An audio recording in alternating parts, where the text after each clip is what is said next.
Hello foodies, welcome to Vismai food. ఇవాళ super easy and best party starter bread pockets. Amazing recipe అండి. ఇది చాలా సింపుల్గా ఉంటుంది. ఎవరైనా సరే ఒక్కటి తిని ఆపలేరు. ఇంకా ఇంకా తినాలనిపించేంత రుచిగా ఉంటుంది. చూడ్డానికి చాలా క్యూట్గా ఉన్నాయి కదా. టేస్ట్ అయితే చాలా స్పెషల్గా యూనిక్గా ఉంటుంది.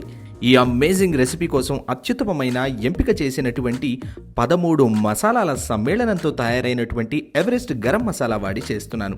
ప్రత్యేకమైన పరిమళంతో ఉండేటువంటి ఈ గరం మసాలా కొద్దిగా వేసినా చాలు కూరకి అద్భుతమైన రుచి చేకూరుతుంది. Let start. ముందుగా స్టఫింగ్ కోసం కడాయిలో 2 టేబుల్ స్పూన్ల ఆయిల్ హీట్ చేసుకోండి. ఆ తర్వాత 1 టేబుల్ స్పూన్ సన్నని వెల్లుల్లి తరుగు, 2 పచ్చిమిర్చి సన్నని తురుము వేసి వేపుకోండి. ఆ 2 వేగిన తర్వాత 3 టేబుల్ స్పూన్ల ఉల్లిపాయ సన్నని తరుగు వేసి మెత్తబడేంత వరకు ఫ్రై చేయండి. చాలు ఉల్లిపాయల్ని, ఎక్కువగా మగ్గనవసరం లేదు. ఉల్లిపాయలు లైట్గా కలర్ చేంజ్ అవుతూ ఉంటుంది మెత్తబడి. అప్పుడు ఇందులో 1/2 కప్పు ఫ్రెంచ్ బీన్స్ సన్నని తరుగు, 1/2 కప్పు సన్నని క్యారెట్ తరుగు, 1/2 కప్పు క్యాప్సికమ్ తరుగు, 1/2 కప్పు సన్నని ఆలూ తరుగు, రుచికి సరిపడా ఉప్పు వేసి 3 నుంచి 4 నిమిషాల పాటు వేపుకోండి. వెజ్జీస్ మరీ మెత్తగా ఉడకకూడదు, ఆ క్రంచ్ ఉండాలి తినేటప్పుడు.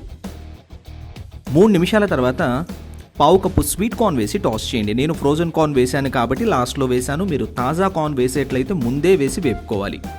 కార్న్ వేసి 2 నిమిషాలు వేపిన తర్వాత 1/2 teaspoon Everest garam masala వేసుకోండి.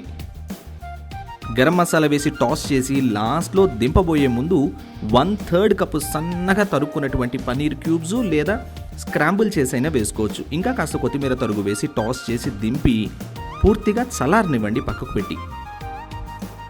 ఇప్పుడు ఇందులో పైన గార్నిషింగ్ కోసం క్యారమలైజ్డ్ ఆనియన్స్ కావాలి. దానికోసం 1 టేబుల్ స్పూన్ ఆయిల్ హీట్ చేసుకోండి. ఇందులో 1 కప్పు మందంగా కాస్త లావుగా చీరుకున్నటువంటి అనియన్స్ చీలికలు వేసి కాస్త మెత్తబడేంత వరకు వేపండి. 4 నిమిషాలకి అనియన్స్ ట్రాన్స్లూసెంట్గా అయిపోతాయి. అప్పుడు ఇందులో 1 టీ స్పూన్ పంచదార పొడి వేసి టాస్ చేయండి. పంచదారతో నీటితో నిండినటువంటి ఉల్లి ఉడికి క్యారమలైజ్ అవుతుంది. అప్పుడు అమేజింగ్ టేస్ట్ వస్తుంది. చూడండి, అనియన్స్ పంచదారలో వేగి ఇలాంటి లైట్ గోల్డెన్ బ్రౌన్ కలర్లోకి మారుతూ ఉంటుంది. అప్పుడు ఇందులో గ్రాడ్యువల్లీ ఒకేసారిగా కాకుండా 4 టేబుల్ స్పూన్ల నీళ్లు పోసి మీడియం ఫ్లేమ్ మీద కుక్ చేయండి. అనియన్స్ పంచదార ఈ నీటిలో ఉడికి స్టికీగా హనీ మాదిరిగా అవుతుంది. అప్పుడు దింపేయండి.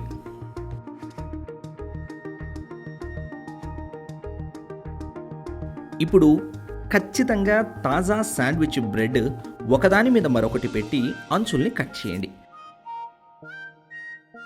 ఆ తర్వాత అప్పడాల కర్రతో 2 శాండ్విచ్ బ్రెడ్లని గట్టిగా ఒత్తితే 2 బ్రెడ్ స్లైసులు ఏకమైపోతాయి. ఓ షీట్ మాదిరిగా తయారవుతుంది. ఖచ్చితంగా తాజా శాండ్విచ్ బ్రెడ్ మాత్రమే వాడాలి. నార్మల్ మిల్క్ బ్రెడ్, పాత బ్రెడ్ దీనికి పనికిరాదు. పాత బ్రెడ్ వాడితే పొడి పొడిగా అయిపోతుంది. మిల్క్ బ్రెడ్ అయితే అంత పర్ఫెక్ట్గా షేప్ని హోల్డ్ చేయదు. చూడండి, ఓ షీట్ మాదిరిగా ఇలా అయిపోయింది కదా. ఇప్పుడు దీన్ని కట్టర్తో లేదా షార్ప్గా ఉండేటువంటి డబ్బా మూతలు ఉంటాయి కదా, వాటితో కట్ చేయండి. చూడండి, ఒక షీట్లా ఇలా ఉండాలి. ఇలాగే ఇంకో 4 షీట్లు అంటే 8 బ్రెడ్ స్లైసెస్తో ఇంకో 4 షీట్లు చేసుకోండి. ఇప్పుడు మరో బౌల్లో 1/4 కప్ కార్న్ఫ్లవర్, 1/2 కప్పు మైదా, 2 చిటికెళ్ల మిరియాల పొడి, కొద్దిగా ఉప్పు వేసి కలపండి. ఆ తర్వాత తగినన్ని నీళ్లు పోసి కాస్త పలచగా కలుపుకోండి. మరీ చిక్కగా ఉండకూడదు, అలానే మరీ పలచగాను ఉండకూడదు. చూడండి, ఇలా ఉండాలి.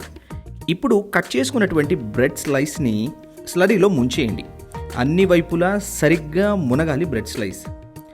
ఆ తర్వాత డిప్ చేసుకున్నటువంటి బ్రెడ్ స్లైస్ని తీసి బ్రెడ్ క్రమ్స్లో ఉంచి అన్ని వైపులా బాగా కోట్ చేయాలి.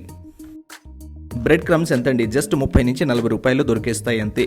చూడండి, ఇలా కోట్ చేసుకున్న తర్వాత ఖచ్చితంగా సలసల మరిగేటువంటి వేడి వేడి నూనెలో వేసి బ్రెడ్ స్లైస్ మీదకి వేడి నూనెని ఎగదోస్తూ ఉంటే పర్ఫెక్ట్గా పొంగుతుంది. కానీ బ్రెడ్ స్లైస్ వేసేటప్పుడు నూనె విపరీతమైన వేడి మీద ఉండాలి అని గుర్తుంచుకోండి. అప్పుడే పొంగుతుంది, లేదంటే అప్పడం మాదిరిగా ఉండిపోతుంది. ఓవైపు వేగి పొంగిన వెంటనే మరోవైపు తిప్పి ఎర్రగా కాల్చి తీసుకోండి. ఎర్రగా కాల్చడం, పర్ఫెక్ట్గా కాలింది అనేందుకు గుర్తు ఏంటంటే బ్రెడ్ చుట్టూ బుడగలు తగ్గిపోతాయి. చూడండి ఎంత పర్ఫెక్ట్గా వచ్చిందో. ఇలాగే స్లరీలో ముంచి బ్రెడ్ క్రమ్స్లో రోల్ చేసి అన్నీ డీప్ ఫ్రై చేసి తీసుకోండి.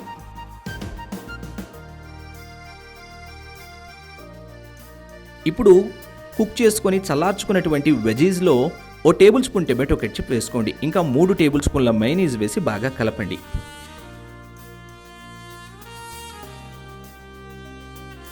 ఇప్పుడు వేపుకున్నటువంటి బ్రెడ్ పూరి మాదిరిగా పొంగి ఉంది కదా, ఇలా స్టిఫ్గా ఉంటుంది. దీన్ని ఒక్కసారిగా ధనాలను కట్ చేసేయండి అంతే. అప్పుడు పర్ఫెక్ట్గా చిదిరిపోకుండా కట్ అవుతుంది. చూడండి ఎంత బ్యూటిఫుల్గా ఉన్నాయో పాకెట్స్. ఇప్పుడు ఈ పాకెట్స్లో ఫస్ట్ కొన్ని కీరా ముక్కలు పెట్టుకోండి ఓ పక్కకి. అలాగే 2 టొమాటో ముక్కలు పెట్టుకోండి. దాని మీద కొంచెం చాట్ మసాలా స్ప్రింకిల్ చేయండి. ఆ పైన మనం మాయో కలిపి ఉంచుకున్నాం కదా వెజీస్, అది పెట్టుకోండి. ఆ పైన ఫైనల్గా 2-3 క్యారమలైజ్డ్ ఆనియన్స్ పెట్టుకోండి. సర్వ్ చేసే ముందు కొంచెం మైనీస్ అలా డ్రిజిల్ చేయండి. అంతే, అమేజింగ్ బ్రెడ్ పాకెట్స్ తయారైపోయింది. చాలా ఈజీ రెసిపీ కదా. ఈ రెసిపీయే కాదండి, ఏ రెసిపీకైనా అద్భుతమైనటువంటి ఎవరెస్ట్ గరం మసాలా వాడి చేయండి. పర్ఫెక్ట్ గుమగుమలాడేటువంటి రెసిపీని ఎంజాయ్ చేయండి. ఏంటి, నచ్చిందా? ట్రై చేస్తారా? అయితే డీటెయిల్డ్గా రెసిపీని చదువుకుంటూ చేయడానికి vismyfood.com వెబ్సైట్ విజిట్ చేయండి. అలాగే మీరు తయారు చేసిన ఆ రెసిపీ పిక్ని నాతో విస్మై ఫుడ్ ఇన్స్టాగ్రామ్ని ఫాలో అవుతూ ట్యాగ్ చేయడం మాత్రం మర్చిపోకండి.